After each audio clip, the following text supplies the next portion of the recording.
Hi guys! Today's cookbook review is for Mayim's Vegan Table by Mayim Bialik. I didn't really know what to expect from her book, because all I know about her is that she starred in Blossom, that she has a PhD in neuroscience, and appears on The Big Bang Theory.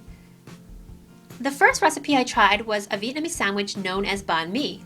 I used to eat up to 5 Viet sandwiches a day in high school and lived in an area with a Vietnamese restaurant every 2 blocks, so I kind of feel like I know what a good Bahn Mi sandwich should be like.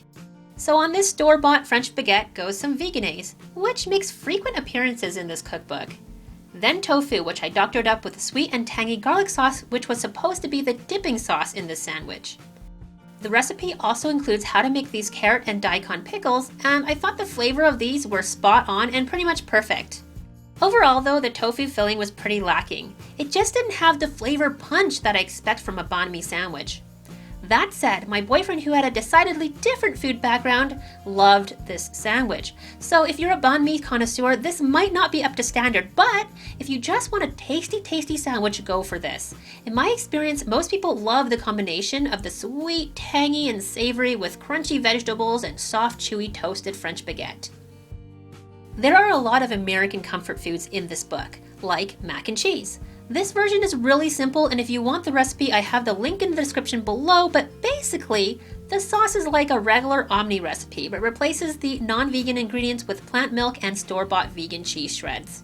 Honestly, I wasn't impressed with that idea. She recommends Dea, and while I like it now in certain applications, when I first went vegan, I thought Dea's cheddar shreds were kinda gross and not really a great replacement when cheese is the major ingredient. But I was cooking also for someone who does enjoy Dea, so I sucked up my doubts, my cheapness, and put the whole $5 bag in.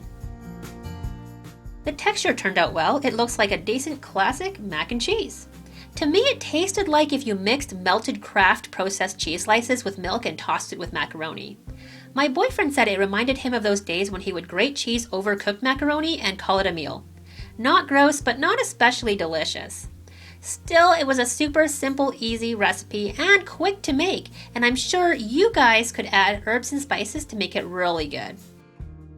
The next recipe I tried was for potato salad. Another basic recipe that uses store-bought vegan alternatives. In this case, a whack load of veganaise. I did sub green onions for red onions and edamame for the peas, as I just didn't have those ingredients on hand. And predictably, it tasted pretty okay, just like a classic potato salad. I found that most of the recipes in this book are just like that. Basic, simple, classic comfort foods that just subbed in store-bought vegan versions of dairy. So I wasn't super impressed. But then I got to the end of the book and saw these vegan donuts. I'm not even going to try to pronounce the name of these. The recipe calls for egg replacers going into a normal dough recipe along with vegan margarine. You have to let it rise, then roll it out and cut it into rounds. I just used a cup. Then I tried to fill them with strawberry jelly. I didn't have the right tool, so not much jelly got into the donuts, but oh well. And into the oil it goes. If you decide to try this, maybe don't film at the same time. And maybe don't try to move a tripod and lights close to a stove with hot oil on it. I only burnt myself twice, and only the burn on my pinky finger blistered afterwards. So here are the first vegan donuts that I have ever made. I take back all the negativity I had about this cookbook. I take it all back. These donuts were not too sweet, which I prefer. Plus, they are so soft and fluffy, and the texture when fresh was amazing. Amazing, I tell ya. I wish I had gotten more jelly in there, but it was a good first attempt, I think.